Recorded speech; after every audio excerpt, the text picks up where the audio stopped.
saying, yo, I think this is dope. So pay attention to your shares, because that's really what gauges whether it's really hot or not, I guess you could say. Yeah.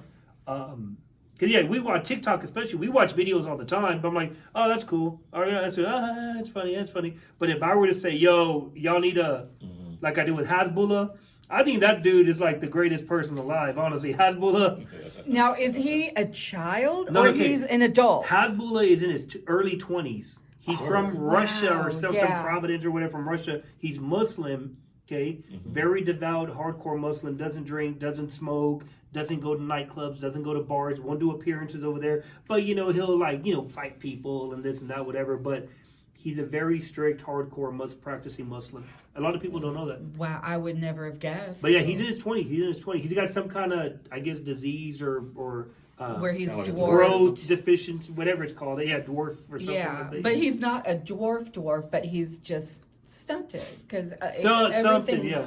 Like his size is normal throughout, but he's just small.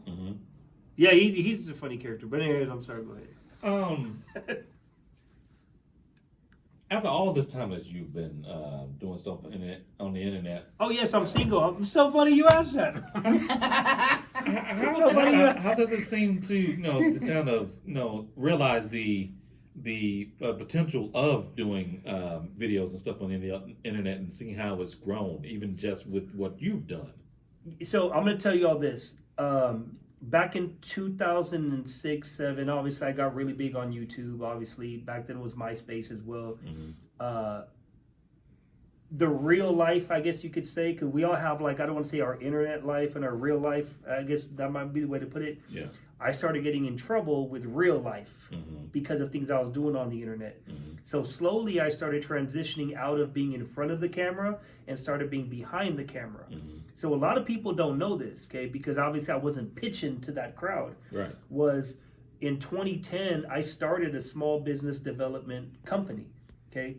Graphic designer, accountant, or bookkeeping, bookkeeping. I was doing video production and marketing.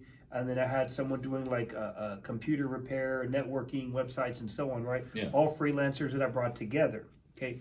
However, this was a reality. In 2010, your average business owner, doesn't matter if it was San Antonio, Austin, anywhere you go to, they were like, wait a second. Now remember, I was already big on YouTube. I already hit my millions and millions of views and all that crap years prior. Right. I knew what was going to happen with digital, I don't say technology, but the digital landscape.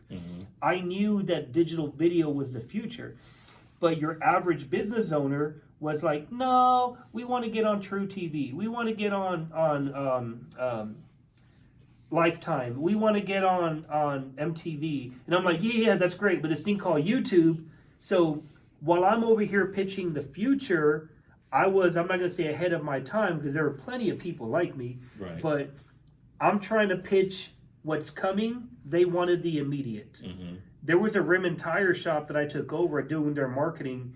And the guy was already You made them famous. They were doing good, but you made them famous. They were doing good, and I charged them only $500 to run an episode of their shop. So what I did, because I had a TV show, this is 2008. Yeah. I walked in, because I heard him on the radio, and I actually bought rims from the dude in 2000. I bought my first set of blades I bought in 2001 from the old guy named Jack, Wheel and Tire Outlet on South Lamar.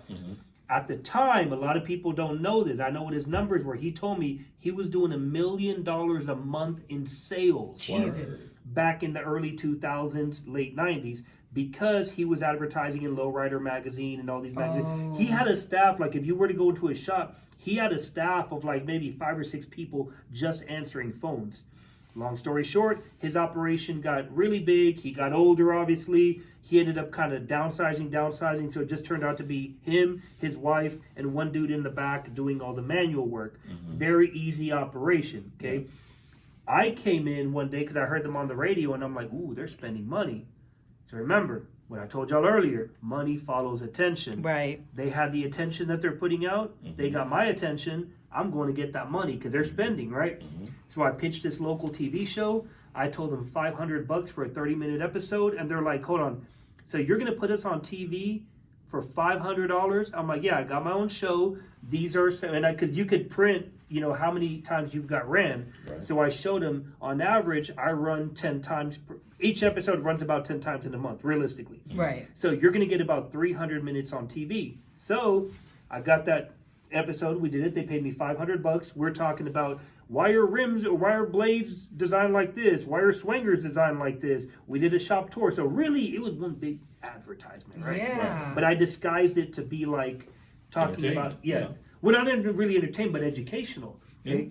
Like educational about rims, and I made it entertaining because that's just my personality, I guess. Anyways, what I did, because it made me look good, was I got a clip. Now, this is before I got into to the marketing and all, like for real marketing. I got a clip of me talking about swingers that we were doing. He's talking about Greg Weld was the one that designed swingers and blah, blah, blah. I put that clip on YouTube and I put their phone number. Oh, wow. Oh boy, Jack, old white guy, he calls me at home one day. He goes, hey, I go, what's up? He goes, did you put something on the internet about us? I'm like, yeah, it was just a video. He goes, what'd you put? I go, well, it was just a clip of the TV. He goes, that SHID worked. I'm like, huh? And he goes, I'm getting calls from all over the country. Nice. Get your foot into it. I'm like, all right.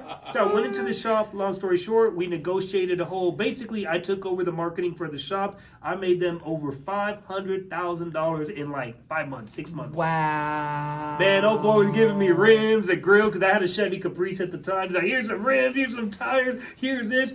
So then we created a website called, Swing City, I'm sorry. SwingCity.com, and you could buy rims off the internet, and it went directly to basically their portal, I guess, because with FedEx, when rims or tires would come in, they would come in a box, okay? So all they had to do is the order would come in, they'd print the shipping label and cover the shipping label from what's already boxed up, and right. Jesus was a dude in the back. Jesus would just wait for the FedEx guy to come. It was an easy operation. It was like very like hands-free, I guess you could say. But anyways, fantastic. Jack ended up dying of, I think he passed away with like lung cancer or some kind of cancer. So that whole thing went downhill, obviously, because he's gone. Then his wife passed exactly to the day 6 months after he passed from natural causes. Wow. They were married for 42 years. Wow.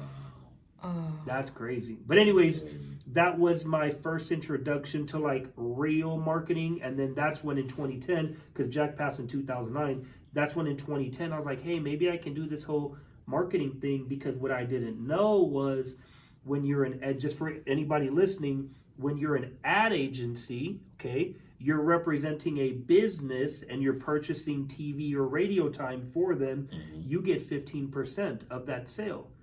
So like when I was doing the landing strip, which by the way, Danny, shout out to Daniel Cotton, Danny 2 times, which is now the COO of WorldStar. For those that don't know, he's the one that got me tied in with landing strip. He was giving me $10,000 checks, bro, and I was keeping $1,500 just for negotiating something or repeating what we already did. Wow, and I was getting $1,500 just on that. Man, so that's fantastic. Yeah, so if any of y'all want to push, and now it's a little bit different because remember, TV and radio nowadays is kind of different compared to 10 years ago. Yes. But there's still money in it if you know how to do it. But either way, I mean, that was a good little thing while it lasted. But yeah. Hey, y'all, stay tuned. We've got more with Hamid Yaz coming up. Right now, we've got music from Beatmaker Will and Jay Roberts. But right now, brand new music from Nobody Knows with Identity Crisis. Keep it locked. This is the Urban Suite, KSYM, San Antonio College Radio.